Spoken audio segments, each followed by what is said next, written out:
Welcome back to Old School Sports and our Out of the Park Baseball 24 playthrough of the Cincinnati Reds.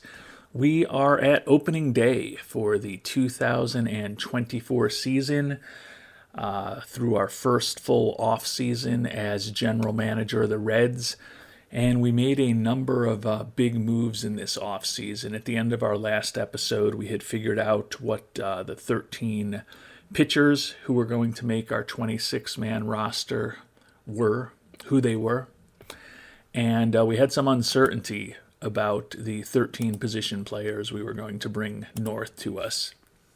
So without further ado, we'll take a quick look at the lineup that is headed north. Catcher starter is Tyler Stevenson. Kurt Casale back as his backup. First baseman, we've got Jonathan India, who's obviously more versatile than just being able to play first base, and Ryan Mountcastle. Second baseman, Oswaldo Cabrera and Kevin Newman. Third baseman, the youngster Christian Encarnacion and Spencer Steer. And then our shortstop is the recently acquired free agent Nick Ahmed. Only ended up going with 4 outfielders, given that we do have some players in the infield, notably Oswaldo Cabrera, that can also contribute in the outfield. But our starters in right field, Will Benson; center field, TJ Friedel; left field, Jared Kelenic; and Wilyer Abreu, who we picked up in the Rule 5 draft, is also on the roster. And we're going to try to give him a little playing time against right-handers as our designated hitter. So that did necessitate some pretty difficult cuts. We set Jake Fraley down to Louisville. We sent the infielder Matt McLean down to Louisville, and you can see we're now going to be playing him in the outfield, trying to make him as versatile as possible offensively. We also sent the young first baseman Ellie De La Cruz down for additional seasoning. He's a third baseman by trade, but we're playing him at first now to try to get him a little bit more experience. And then we did send Austin Hedges, who we signed as a minor league free agent, down. Love to have his potential catcher ability helping us. If we have an injury to either Stevenson or Casale, he'll probably be up.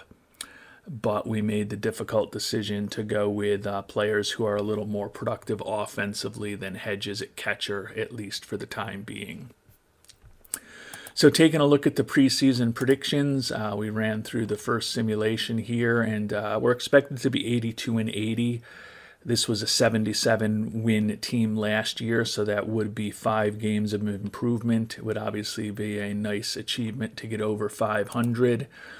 And given that ownership's only really goal for us is to not suck completely, I would think that an 82-80 record would certainly meet the criteria to make Mr. Castellini happy on that front. The disappointing thing is I felt like this was a team that could compete for a wild card this year. That was definitely our goal. And in spring training, Aaron Nola, who we signed to a big free agent contract this offseason, suffered a injury to his elbow ligament, reconstructive surgery, and out for the season. And we're still out with the young pitcher Hunter Green probably until September. So the loss of Nola, who we had brought on as a free agent to front our rotation, was a huge one, because knowing we had Nola in the fold, we also got a big bump in our budget in the preseason from ownership, and we used that to make a trade to bring on Zach Wheeler, who is going to be our number 2 behind Nola. In the last year of his contract, we had money to spend, brought him on board for the Rays, and thought that the 2 of those former Phillies would be a great 1-2 punch at the top of our rotation and really give us a chance to compete for a wild card spot. Obviously, we still have hope that we're going to be in the competition for a playoff spot, but we would have felt much better about it with Nola and Wheeler at the top of the staff rather than Wheeler serving as our number 1. But he will be going for us today against the Pirates. I certainly think that 82-80 doesn't seem unreasonable to me, even without Nola here. after winning 77 games last season. My expectation is certainly that the Reds are going to have a winning record this year. So that's definitely our goal here on April 4th of 2024. And in these early days of the season, the Reds have gotten off to a much better start than anticipated, an 8-1 record, obviously in first place. We're ranked number 1 in the weekly power rankings. Certainly don't expect that we're going to remain in the number 1 slot all year, and we're certainly not going to play 888 baseball all year. But we swept the first series against Pittsburgh, took 2 out of 3 on the road in Milwaukee, and just swept the A's. So season is off to a nice start here for the Reds. And when all was said and done for the month of April, an incredible start to the season for the Reds, sitting at 18-5, obviously in first place. Jared Kelenic, 354 with 11 homers and 29 ribbies, named the National League Hitter of the Month. And Pitcher of the Month to one of our new additions, Zach Wheeler, was 5-0 with a 1.29 ERA and 40 strikeouts to start the season. So can't expect anything better from any team, much less the Reds. Taking a look at the statistics, we're 3rd in the league in runs scored. We are 1st in the league in runs allowed. I certainly don't think that we're going to keep pitching that way. You look at our bullpen, and it's the worst in the National League with a 5.45 ERA, but our starters are 1st in the National League. We've definitely outplayed our Pythagorean expectations a little bit. We're at 18-5. We should be at 16-7. Crazy 13-1 record at home. So just a blistering start for this team. Certainly don't think that we're going to maintain it. I would think that we would continue to be one of the better teams in the National League in terms of our offense. Pitching, though, we were one of the worst teams in just about every pitching category last year. We did bring Wheeler on board, as I noted. Huascar Noah, who we picked up in a trade and was injured all of last year, is here now. Brought on Justin Brule through the Rule 5 draft. We signed Brett Martin as a free agent. And we picked up Victor Vodnik also in the Rule 5 draft, although his ratings look like they've really plummeted here with that 35 control, and he hasn't been that good with a 7.53 ERA. Has been a big part of the problem with our bullpen, although certainly with Clark Schmidt with a 16.20 ERA, admittedly in a small sample size of just 5 innings pitched, hasn't been good. But Ian Anderson, the new closer, has been great with 10 saves, 0.93 ERA. We thought he might end up in the rotation, but so far David Bell's decision to use him as the closer has been really good for us. Obviously, with Wheeler, Lodolo following up last year's excellent season with a real good season. Enoa 3-2, Tyler Wells 2-0. The only weak part in the rotation right now is Graham Ashcraft.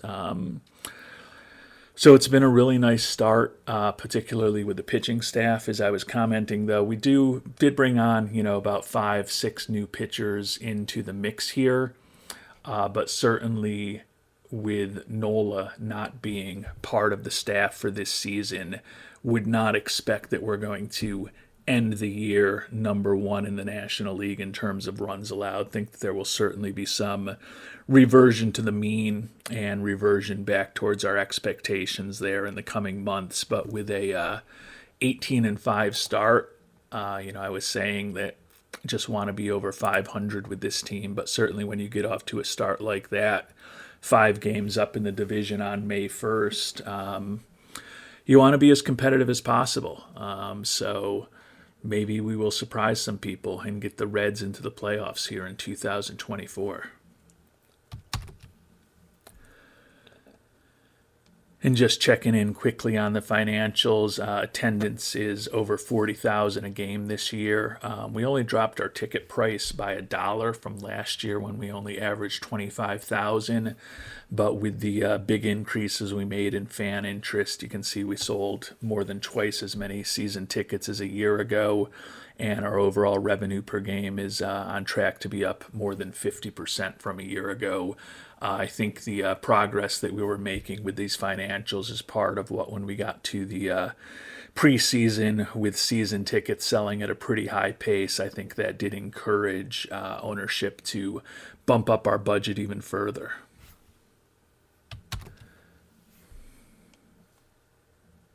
And we've simmed a little further and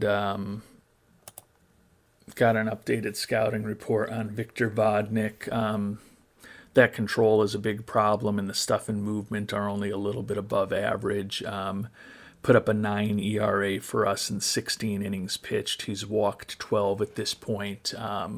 We do have some other options down in the minors, so we are actually going to go and release him back to the Braves. And we're going to bring Connor Overton back up. He was not successful for us last year as a starter. Actually, he was. Or no, that was, I was going to say, I didn't think he was. That 3.07 ERA was Louisville this year. But a 5.62 ERA for us last year with a 6-11 record. So I'm not going crazy saying he was not that good for us last year. I do think that potentially in a relief role, I don't see how he's going to do much worse than Vodnik was doing, so we're going to bring him back up to the major leagues, and it looks like he's going to slot in as a long reliever, an emergency starter for us, at least initially.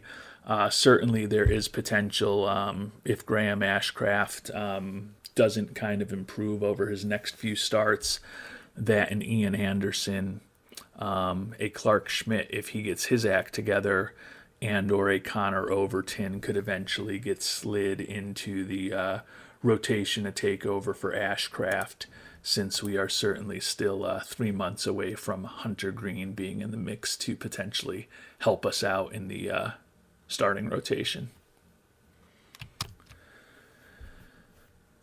And through the first couple weeks of the month of May, the Reds definitely coming down to earth a little. We took the last two against San Diego, but then we were swept on the road by the Nationals.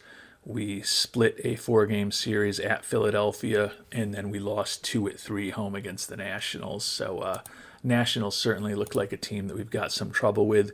Still have a 5-game lead as the Brewers have lost 5 in a row, but the Pirates are coming.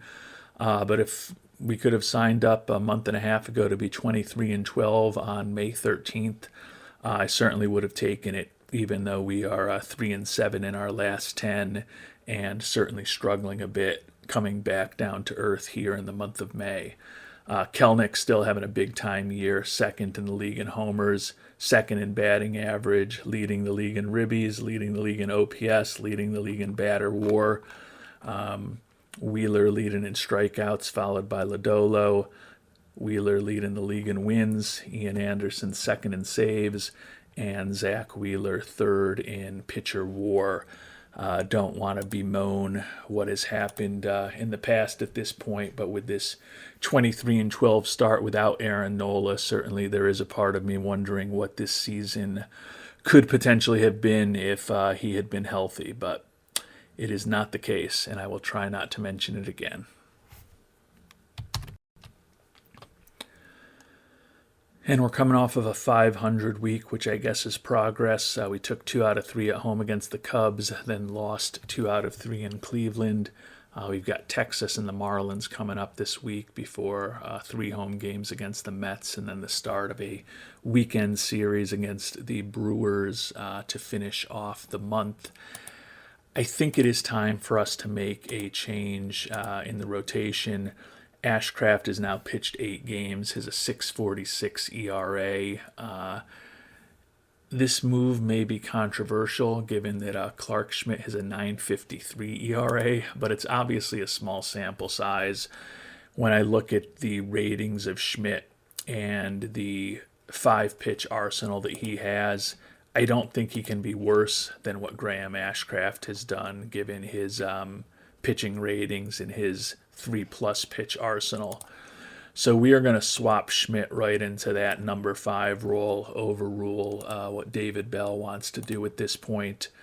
Ashcraft, we'll see whether he can get himself straightened out in a middle relief role, but guy who's pitched 39 innings at this point with a 6.5 ERA. Time to try something else, particularly because everybody else in the rotation has been so good. Wheeler definitely coming down to earth, hasn't won a game yet this month, but still 5-3 on the year with a 3.16 ERA.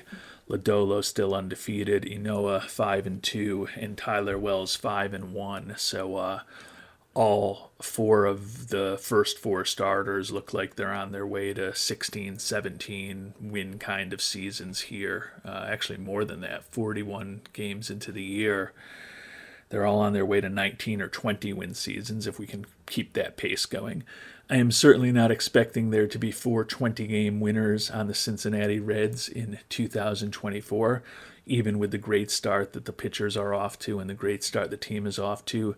I'd be surprised if we have even one 20-game winner this year, but certainly has been a really fantastic start to the season for the Reds, 26-15.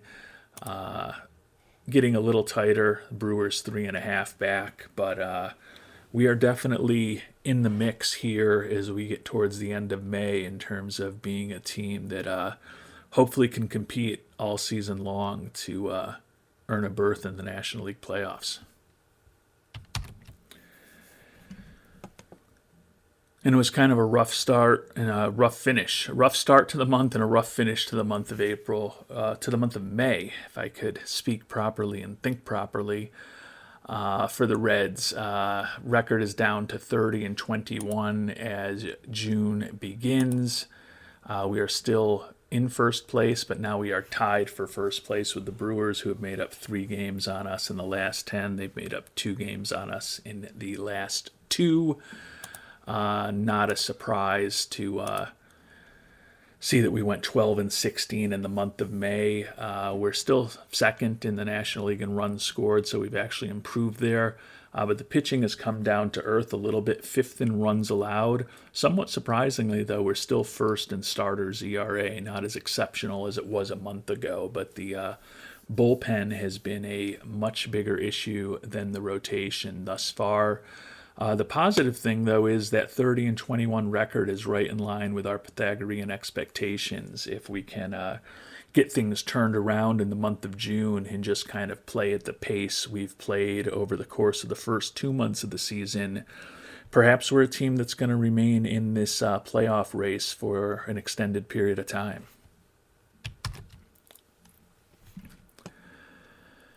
And despite the great performance by the Reds on the field thus far this year, fan interest has actually continued to deteriorate. A little bit of surprising in a good baseball town like Cincinnati that's got a winning team on the field, a lot of good young talent. You wouldn't think that fan interest would be moving in a negative direction when you're off to a 32-21 start in first place, but it is what it is. We have been spending some time scouting the amateurs for the draft, a little bit over a month away at this point, and you may remember that we got lucky in the lottery. We moved up from number 8 to number 4 in the first round. So we're going to have an opportunity to bring a player on board who could be a big-time contributor to Cincinnati, hopefully in the next couple of seasons. So we're going to continue scouting like crazy and get ready for hopefully finding an impact player at number 4 overall in the upcoming draft.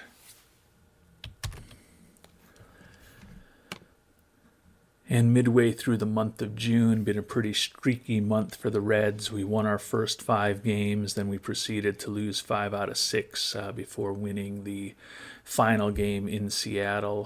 Have 3 left in Arizona. It's been a really good year for the Reds in terms of injuries. Just suffered our first substantive injury, shortstop Nick Ahmed, who we signed to that free agent contract right before spring training on February 9th when he had lingered on the market. Has been having a nice year for us, hitting 262, 18 doubles, 110 OPS plus, 109 WRC plus. Has put up a 2.1 WAR, given the decent hitting and his excellent defense. So definitely going to leave us in a tough position. We were planning on, before we saw Ahmed on the market, having Kevin Newman back as our starting shortstop. He'll certainly slide back into that role, hitting just 224 this year, not playing nearly as often as he had played when he was an everyday shortstop for us a year ago. But we'll get an opportunity for Newman to showcase his abilities, but certainly not an optimal situation to have lost Nick Ahmed for the next month, but also not going to be the end of the world because we do have a more than capable major league shortstop in Kevin Newman already on the roster. And the last week or so has continued to be a streaky month for the Reds. Won the first in Arizona, then lost 2 in a row, won 2 in St. Louis, lost the last, or home against St. Louis, we won 2. Now we've dropped two in a row, the last game of the series against the Cardinals, and then the first game of this home series against Tampa Bay. 40-30 record, still in first place, 4 games up on the Cardinals and the Brewers. So although we've only been respectable in the month of June, still have opened up a little bit of space. The Brewers clearly been struggling, although their record over their last 10 is the same as ours. They must have started off the month pretty poorly, I am assuming. Another injury for the Reds, another one that's going to leave a little bit of a mark. Christian Encarnacion Strand, the nice young third baseman, hitting 250 with 13 homers and 252 at-bats for us this year, kind of following up on the really nice rookie year he had last season with a solid season thus far. Going to be out with a sprained knee for 4 to 5 weeks. We brought up Jose Barrero from AAA when we had the injury that we talked about earlier to Nick Ahmed. We're going to be heading back down to AAA to find someone to fill in for Encarnacion at this point, since he will likely be out until late July or early August, unfortunately. And with the injury to Encarnacion Strand, we're going to bring up another one of the good young prospects on our team. We're going to go with Matt McLean, 24-year-old. We've had him down in AAA this year. He's learned how to play left field reasonably competently. We've been playing him at third base more recently just to try to improve his versatility, even though he certainly does not have an ideal arm for a third baseman. Hitting just 239 this year, but he does have 11 homers and 259 at-bats. You look at his batting profile, though, and I would think that he can certainly help us as a switch hitter coming off the bench for the next few weeks until we have to make a decision when more likely Ahmed than Encarnacion Strand will be ready to come back probably around the All-Star break, but should give McLean a nice opportunity to get some major league experience. Certainly not going to force start him at third base, but we'll see what David Bell wants to do with the lineup, and then perhaps adjust a bit.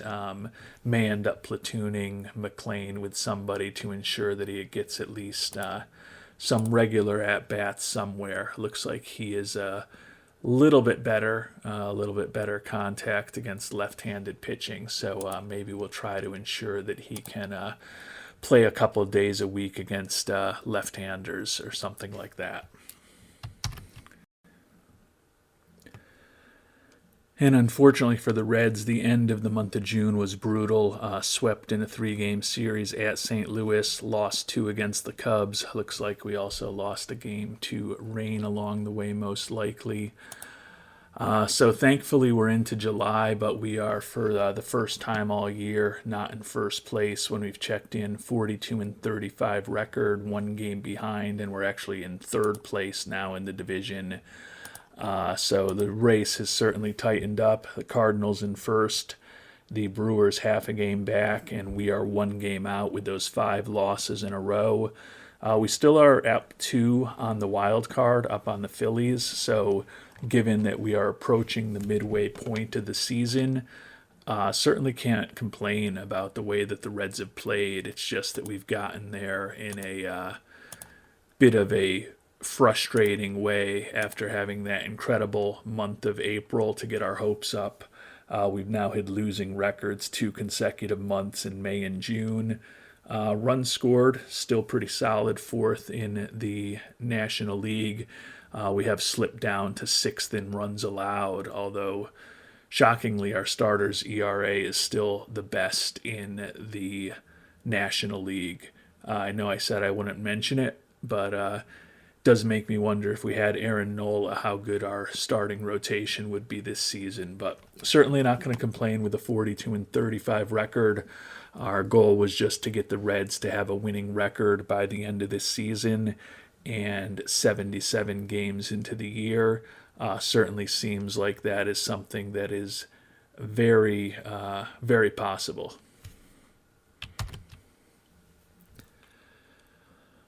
And we've broken that losing streak with wins in our first 3 games of the month against the Marlins. That gives us a 45-35 record here at just about the midway point of the season. 80 games through, so we got our mid-season review of goals from Robert Castellini. Excited how the team has performed. Should be. We're in first place. Happy we brought in Aaron Nola. Happy with the increased attendance. In good shape as far as profitability. Not happy with what we've done in terms of fan interest. He thinks we're trying to alienate our fans. I don't...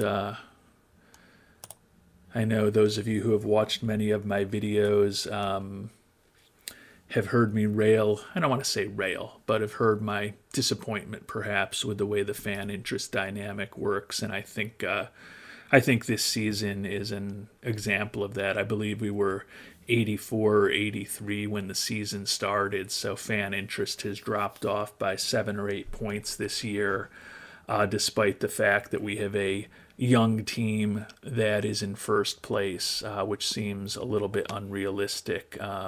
Attendance definitely trending down over the course of the season, despite the fact that we are in a pennant race. So that's been a little bit disappointing, but it is what it is. Just got to suck up and deal with the dynamics that the OOTP programmers put in front of us to deal with. And the midway point of the season seems like a good time to check in on how all of our players are performing. And then we're also going to, before we finish this episode, take a look at some of the top prospects in the draft. As I mentioned, we've got the 4th pick overall.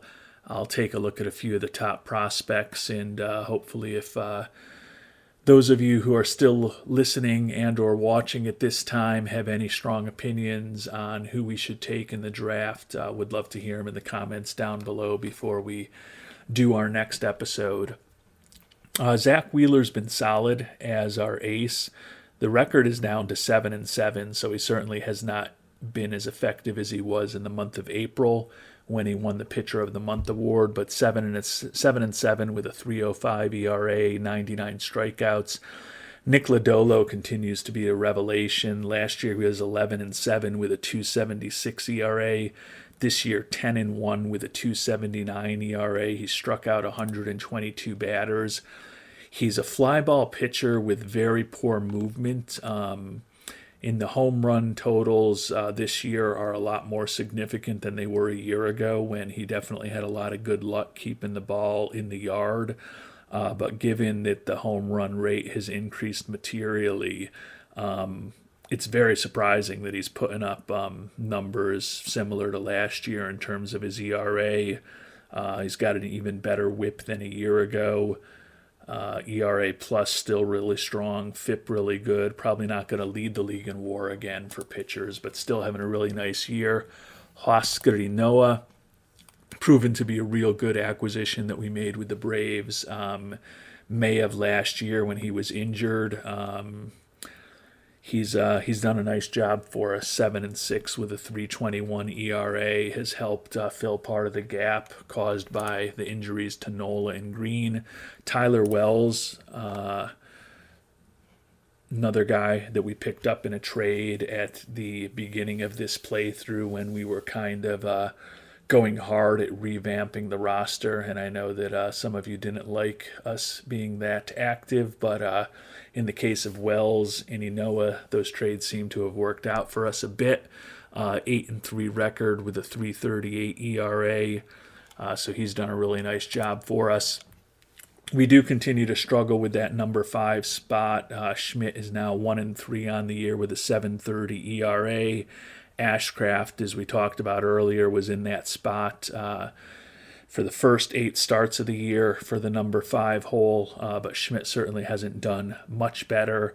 Connor Overton is a guy who started some games for us last year, but he's had a rough season thus far. The obvious answer would be to move Ian Anderson, who certainly has the stamina to start in a 3-pitch arsenal, from our closer role into the rotation. He's 3-3 with 16 saves, but we've only gotten 30 2/3 innings out of him. My thought is that we give him an opportunity. Although Schmidt is probably set up to go today, and Ian Anderson has pitched a lot. So I think our plan will be to give Schmidt one more start, since I think he's on target to go today. And unless Schmidt is very successful against Minnesota, we're probably going to swap in Ian Anderson into that 5th starter role for the time being. Taking a look at the injury situation, Hunter Green 4 to 5 weeks away. So that could be an option that might let us get Anderson back into the bullpen probably sometime in mid to late August. Nola obviously not going to be back. Ahmed getting close, and Encarnacion Strand still a couple of weeks away. So we've got a decision to make on our 5th starter. We've already talked about Ian Anderson. The 2 additions of lefties, Brett Martin and Justin Brule, certainly when you look at their ERAs, not all that impressive. Fernando Cruz continues to produce well for us, 32 strikeouts and 31 1/3 innings. Alexis Diaz has been respectable, striking out a lot of guys with 44 and 36 1/3 innings. We've talked about Overton, who hasn't been great since we brought him up, and Rever San Martin, our left-handed specialist, doing another nice job for us. So still feel like we're probably a couple of pitchers short.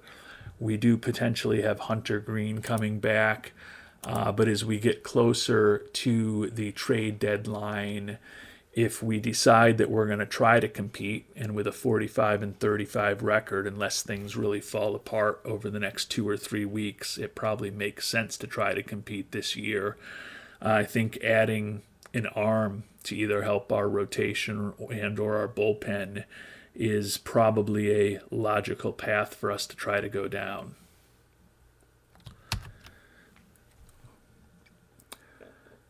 Turning to our everyday players, Tyler Stevenson having a really nice year as our starting catcher offensively, hitting .261 with 13 homers, so he's already hit more homers than he did a year ago. 2.3 WAR on the season, which is second best on the team among our healthy players. Kurt Casale is his backup, has hit .250 and 56 at-bats. Jonathan India, who was an all-star for us last year, has found himself in more of a utility and platoon type of role for us, regularly playing against lefties, but struggling to get as much playing time and hitting just .229 for us. Ryan Mountcastle, who we brought over in a trade, .258, but only 4 home runs. Would have expected a little higher batting average, even if he wasn't necessarily hitting for prodigious amounts of power with us. Oswaldo Cabrera having a real tough year, like India and Mountcastle, in kind of a part-time starter utility type role for us, hitting just a .186 though with a negative WAR on the season.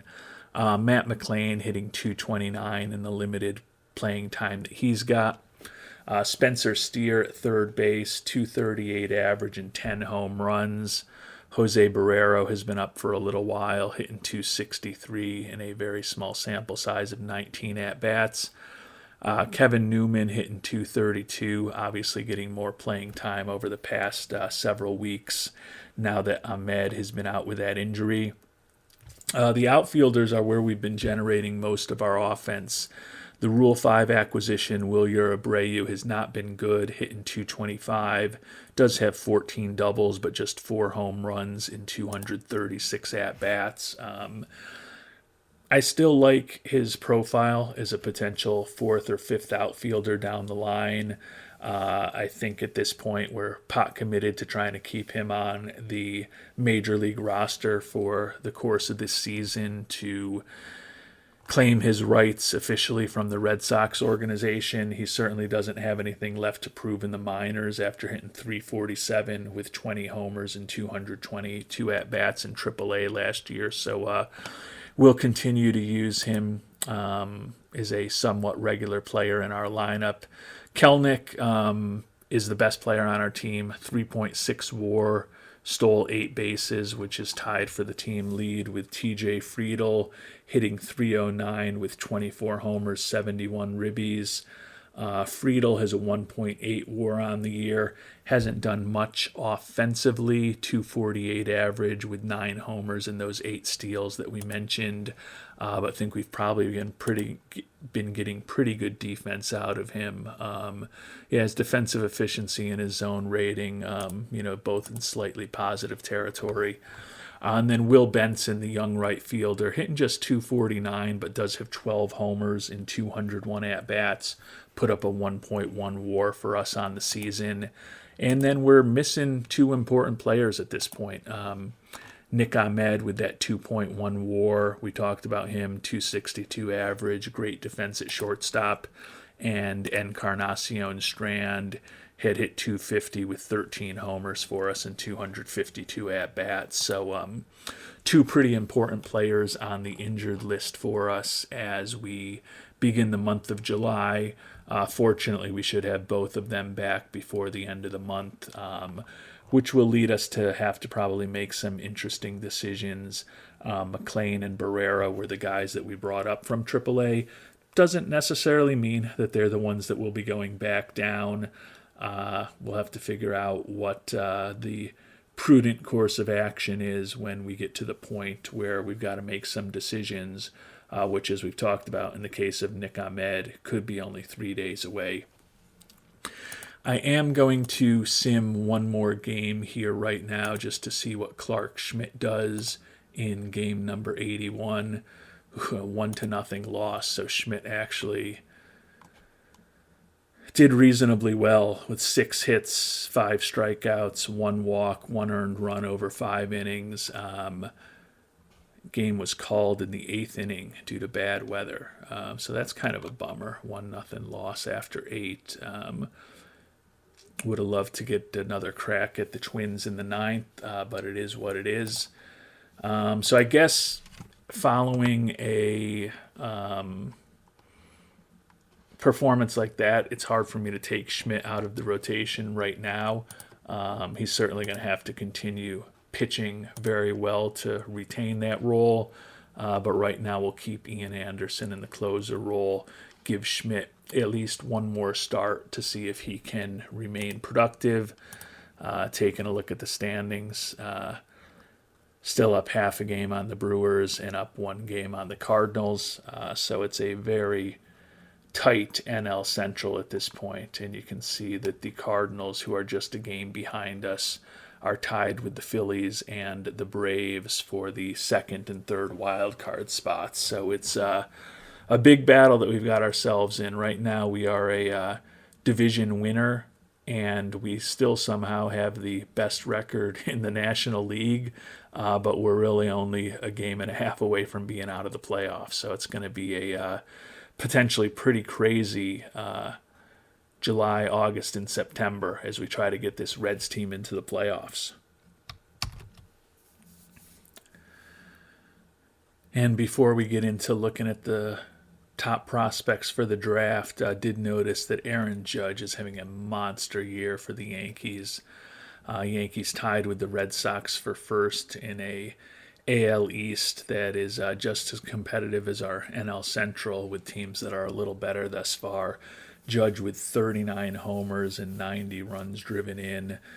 OPS approaching 1100, batter WAR already 5, so he is following up his 62 homer season in 2022 with a 59 homer season in 2023, and he's on pace to do much better than either of those, and perhaps even be chasing after 73 if he continues close to the pace that he's been on this year. So a monster season from Aaron Judge for the Yankees that we'll continue to monitor over the second half of the year.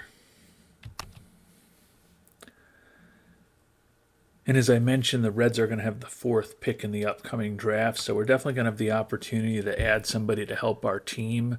Unfortunately, it is not a very deep draft, particularly with the pitchers.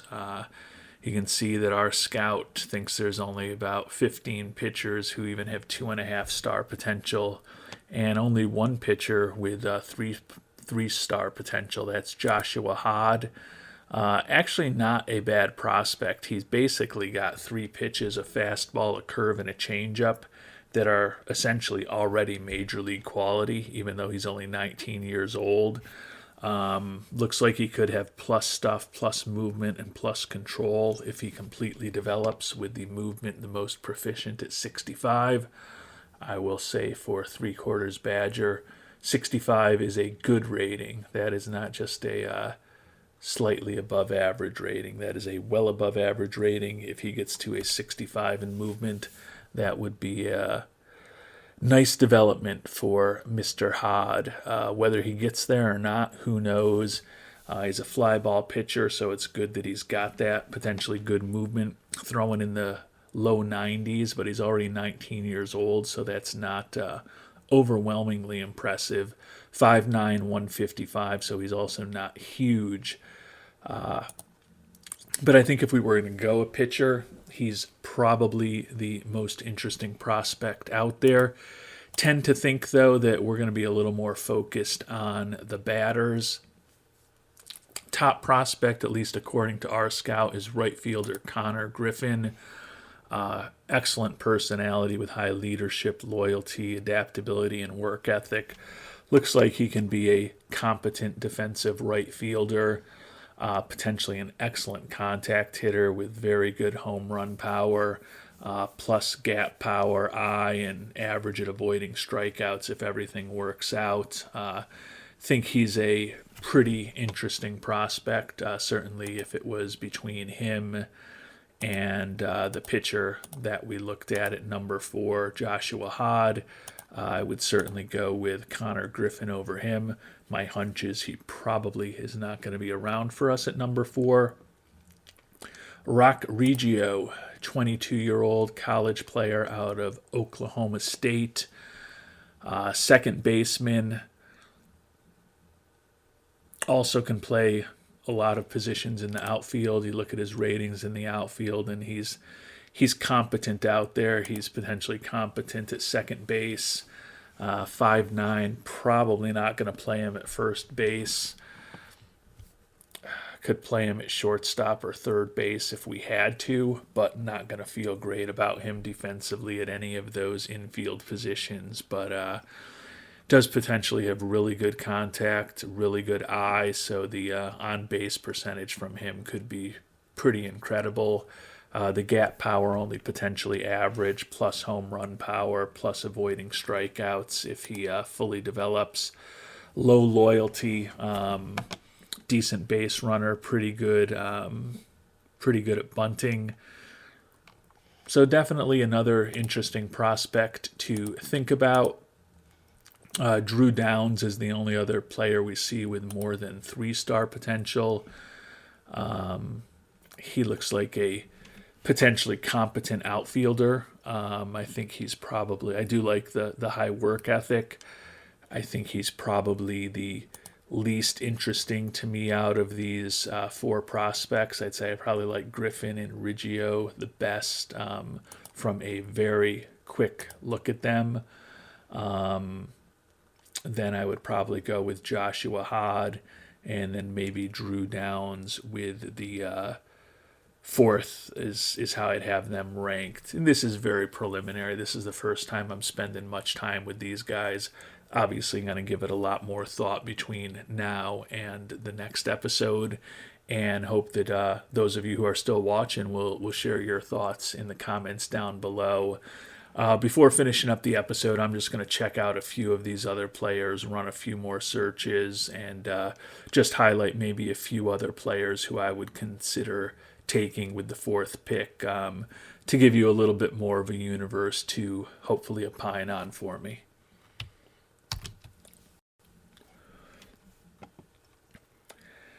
And there are definitely some other interesting prospects out there. I certainly think there are players that I would take above Drew Downs at number 4. So I'll show you a few of, basically go through the rest of these 3-star players. Some of them I would think about, some of them I probably would not think about at number 4. Henry Allen, decent third base prospect. Looks like the bat could be okay, like the work ethic. Doesn't really have a position defensively, probably ends up at first base, can't really even play in the outfield with that poor range. But I'd put him in the same category as Downs, somebody that I'd think about but would prefer to go in a different direction. Center fielder Derek Curiel, really like the glove. Question whether the bat is going to be good enough to justify that glove. Pretty average in terms of his speed. But definitely a valuable player with that 70 outfield range and 65 error rating. Certainly could be a above average defensive center fielder. Just don't know if he's going to bat enough to or hit enough to really be a big contributor there. Shortstop Kassan Evans, not the most interesting prospect to me. Pretty good potential contact hitter. Don't love the low leadership and work ethic. The glove is decent, but not incredible. Shortstop Theo Gillen is a little more interesting to me. Similar-ish glove, a little bit more speed, a more balanced hitting profile. Don't think he's a superstar, but think he could definitely be a useful player, and he doesn't have some of the negative personality traits of Evans. Andre Modugno, third baseman, like the arm. Batting profile is broadly not all that different from what we saw with Henry Allen. Don't think that either of them are going to be who I go with. Center fielder Michael Mullinax, pretty balanced batting profile, except for he is going to strike out a decent amount. Decent defensively, has some speed. Probably don't see myself taking him at number 4, but you never know. Bryce Rainier, another shortstop, probably will move on simply because of the low work ethic. Bat looks like it could be okay. The glove looks like it could be okay. But among the shortstops, and we've also might as well show these last couple, Connor Schuss, okay glove, decent work ethic, don't love the low leadership. The bat, not as exciting to me.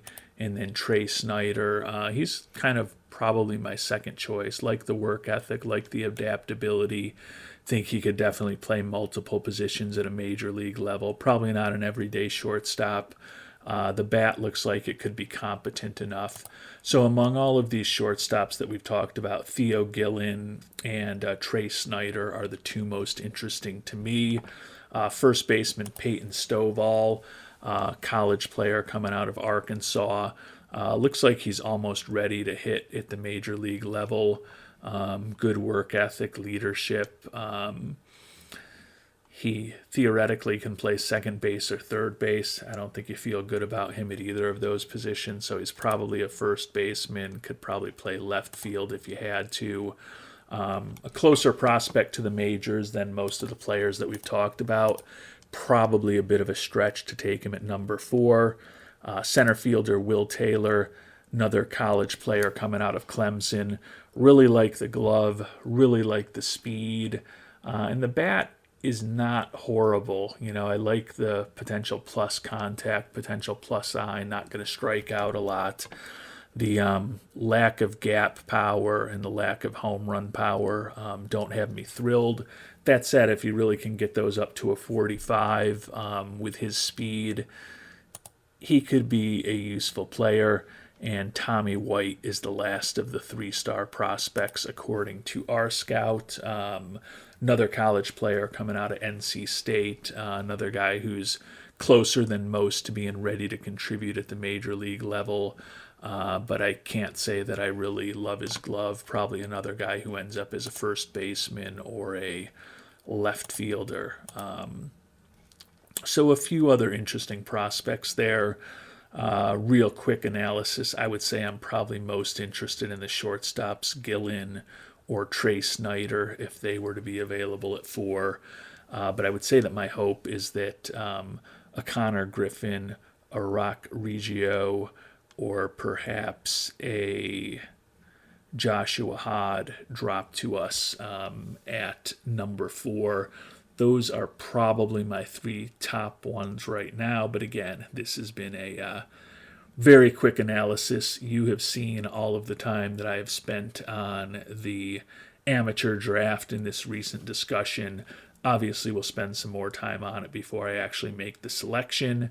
But as I said, if you have thoughts and recommendations for us, would love to hear them in the comments down below. And we will find out which direction I go in regards to, any suggestions you give me, and then me ultimately deciding to follow my heart or follow your advice in our next episode when we do get to the draft in just, I believe, 5 days of game time on July 11th. So we will find out who the Reds get to pick number 4 overall in our next episode. We'll also find out which Reds, if any, well, there certainly will be one named to the All-Star team. We'll find out if we get more than one All-Star this year. Would think that we probably will. Would think that Kelnick and Lodolo are both pretty strong candidates to be All-Stars here in 2024. And then we'll also dig into figuring out what, if anything, we should do as the trade deadline approaches. So it's going to be a busy next episode. Until then, thank you so much for watching, and hope you have a great day.